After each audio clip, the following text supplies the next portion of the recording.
नमः शिवाय। शिव शक्ति भक्ति गंगा में आप सभी का बहुत बहुत स्वागत है। आइए पुरुषोत्तम मास महात्म्य कथा का 28वां अध्याय प्रारंभ करते हैं। श्री नारायण जी बोले, यमराज के वचनों को सुनकर चित्रगुप्त बोले, यह प्रथम लोभ में पड़ा है, इसलिए पहले यह प्रेत बने। प्रेत योनि भोगने के बाद यह वानर बनेगा और उसके अंत में इसे अनेकों नरकों को भोगने का दुख दूंगा। चित्रगुप्त की आज्ञा से दूतों ने उस ब्राह्मण को मारते हुए प्रेत योनि में पटक दिया। वह प्रेत होकर उस वन में जिसमें फल भी नहीं थे रहने लगा। उस भयानक वन में भूख प्यास से व्याकुल प्रेम को घूमते हुए बहुत समय बीत गया। प्रेत योनि के अनेकों दुख भोगने के बाद चोरी के अपराध से बंदर योनि में उसका जन्म हुआ। बंदर के रूप में जन्म लेकर वह जम्बूखंड के कलंजर पर्वत पर घने फल फुलहार वृक्षों एवं शीतल जल के सरोवर में युक्त मनोहर स्थान में विचरने लगा। वहां देवराज इंद्र का बनाया हुआ पाप नाशक और पुण्यवर्धक एक अनुपम सरोवर था। उसे मृग तीर्थ कहते हैं। देव दुर्लभ उस तीर्थ में श्राद्ध करने से पितृगणों की सद्गति प्राप्त होती है। अति प्राचीन काल में इस स्थान पर दैत्यों से डरे हुए देवता पशुओं के रूप में रहकर इस कुंड में आनंद से स्नान किया करते थे। इसमें इसे मृग तीर्थ कहते थे। वह कृपण विप्र वानर शरीर पाकर इसी तीर्थ में रहा करता था।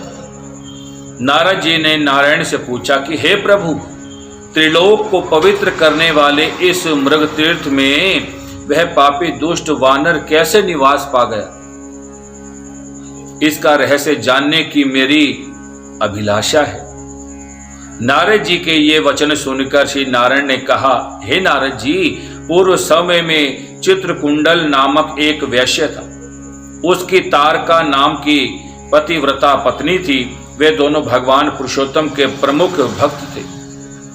उन्होंने पुरुषोत्तम मास का व्रत किया। चित्रकुंडल ने स्त्री के साथ प्रसन्नता पूर्वक व्रत की स्थापित किया और श्रद्धा से उद्यापन भी किया।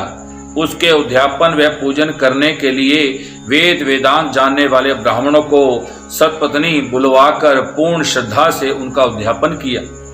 हे नारद जी, पैसे का लोभी वह कंजूस ब्राह्मण चित्र शर्मा भी वहां पर आ पहुंचा। उद्यापन विधि पूरी हो जाने पर चित्रकुंडल ने अपनी पत्नी ब्राह्मणों को खूब दान दक्षिणा देकर प्रसन्न किया।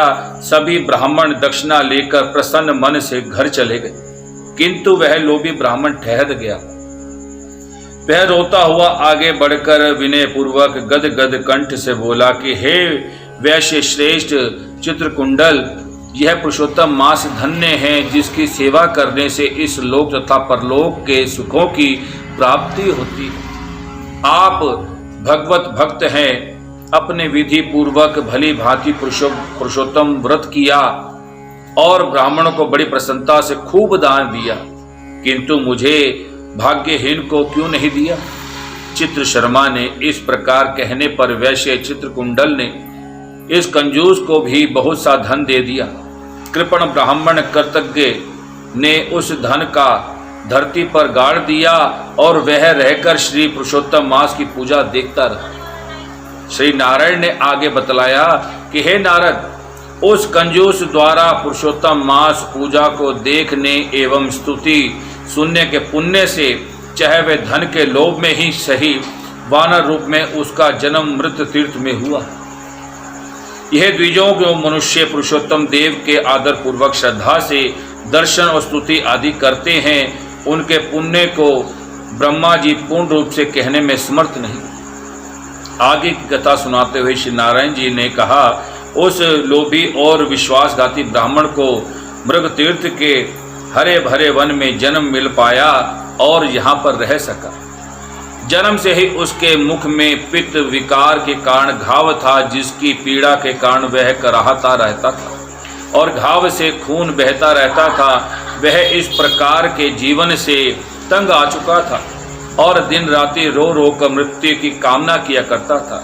एक दिन वह बंदर ऊंचे पेड़ से वृक्ष पर गिर पड़ा और दुखी होकर चीखने लगा। उसके अंग अंग टूट गए और शरीर निस्थिल तथा भूख प्यास से व्याकुल था।